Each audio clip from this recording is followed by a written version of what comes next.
जय भोलेनाथ। नाग पंचमी की आप सभी को हार्दिक शुभकामनाएं।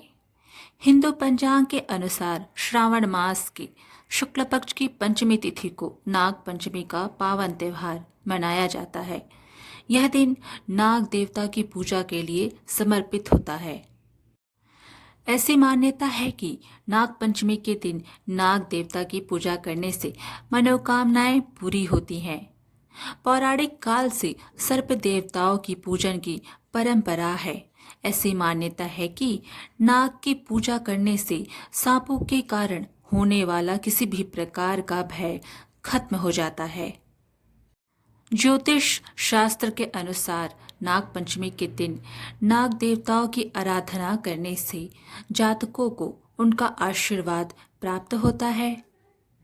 धार्मिक मान्यताओं के अनुसार नाग पंचमी का लाभ व्रती को तभी प्राप्त होता है जब वह नाग पंचमी की व्रत कथा को पढ़ता अथवा सुनता है। तो फिर आइए नाग पंचमी की कथा का श्रवण करते हैं। बहुत पुराने समय की बात है। एक सेठ जी के 7 पुत्र थे। सातों के विवाह हो चुके थे। सबसे छोटे पुत्र की पत्नी श्रेष्ठ चरित्र की विदुषी और सुशील थी, परंतु उसका कोई भाई नहीं था।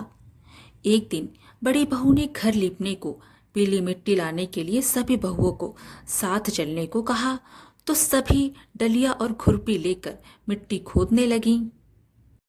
तभी वहां एक सर्प निकला, जिसे बड़ी बहू खुरपी से मारने लगी। यह देखकर छोटी बहू ने उसे रोकते हुए कहा, मत मारो इसे, यह बेचारा निरीह है।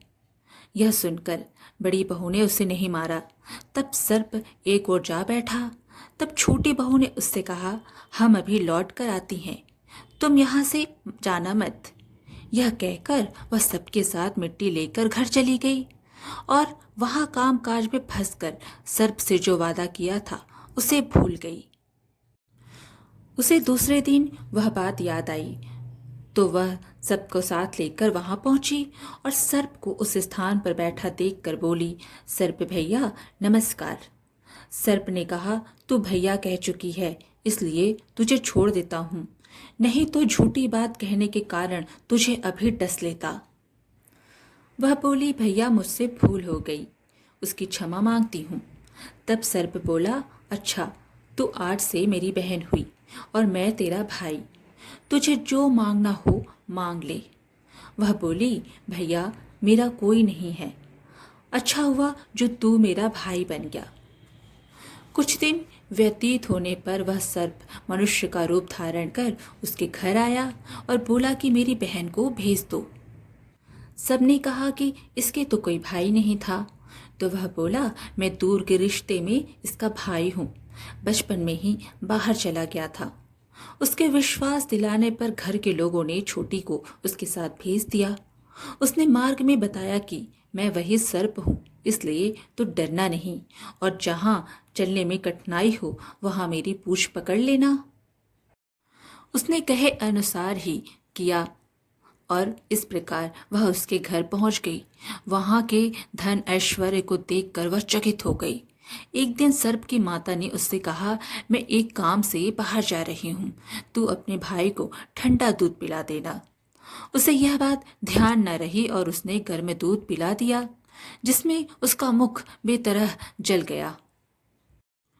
यह देखकर सर्प की माता बहुत क्रोधित हुई, परंतु सर्प के समझाने पर वह चुप हो गई। तब सर्प ने कहा कि बहन को अब उसके घर भेज देना चाहिए। तब सर्प और उसके पिता ने उसे बहुत सा सोना, चांदी, जवाहरात, वस्त्र, भूषण आदि देकर उसके घर पहुंचा दिया। इतना ढेर सारा सामान देखकर बड़ी बहू ने ईर्ष्या से कहा, तेरा भाई तो बड़ा धनवान है, तुझे तो उससे और भी धन लाना चाहिए। सर्प ने यह वचन सुना तो सब वस्तुएं सोने की लाकर दे दी। यह देखकर बड़ी बहू ने कहा, इन्हें झाड़ने की झाड़ू भी सोने की होनी चाहिए। तब सर्प ने झाड़ू भी सोने की लाकर रख दी। सर्प ने छोटी बहू को हीरा मणियों का एक अद्भुत हार दिया था। उसकी प्रशंसा उस देश की रानी ने भी सुनी और वह राजा से बोली कि सेठ की छोटी बहू का हार यहाँ आना चाहिए। राजा ने मंत्री को हुक्म दिया कि उससे वह हार लेकर शीघ्र उपस्थित हो। मंत्री ने सेठ जी से जाकर कहा कि महारानी जी छोटी बहू का हार पहनेंगी, वह उससे लेकर मुझे दे दो। सेठ जी ने डर के कारण उससे छोटी बहू से हार मांग कर दे दिया। छोटी बहू को यह बात बहुत बुरी लगी। उसने अपने सर पे भाई को याद किया और आने पर प्रार्थना की, भैया रानी ने हार छीन लिया है, तुम कुछ ऐसा करो कि जब वह हार उसके गले में रहे तब तक के लिए सर्प बन जाए, और जब वह मुझे लौटा दे तब हीरो और मड़ियों का वो हो जाए। सर्प ने ठीक वैसा ही किया। जैसे ही रानी ने हार पहना वैसे ही वह सर्प बन गया। यह देखकर रानी चीख पड़ी और रोने लगी। यह देखकर राजा ने सेठ के पास खबर भेजी कि छोटी बहू को तुरंत भेजो। सेठ जी डर गए कि राजा न जाने क्या करेगा। वे स्वयं छोटी बहू को साथ लेकर उपस्थित हुए। राजा ने छोटी बहू से पूछा, तूने क्या जादू किया है, मैं तुझे दंड दूंगा। छोटी बहू बोली, राजन धृष्टता क्षमा कीजिए, यह हार ही ऐसा है कि मेरे गले में हीरो और मड़ियों का रहता है और दूसरे के गले में सर्प बन जाता है।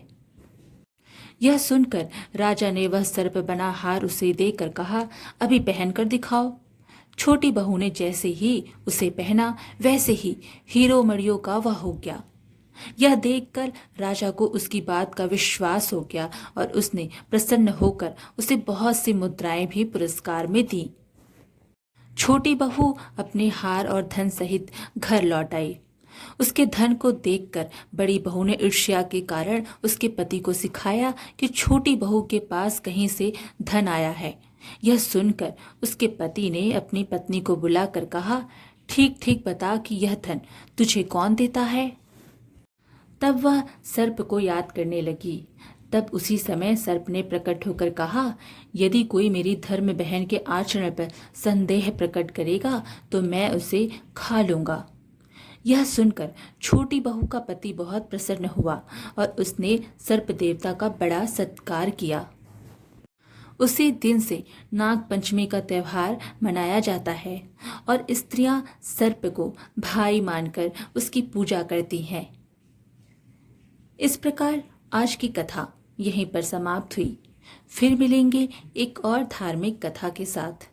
वीडियो पसंद आए तो लाइक शेयर ज़रूर करें और धार्मिक कथाएं सुनने के लिए हमारे चैनल को सब्सक्राइब कर लीजिए। हर हर महादेव।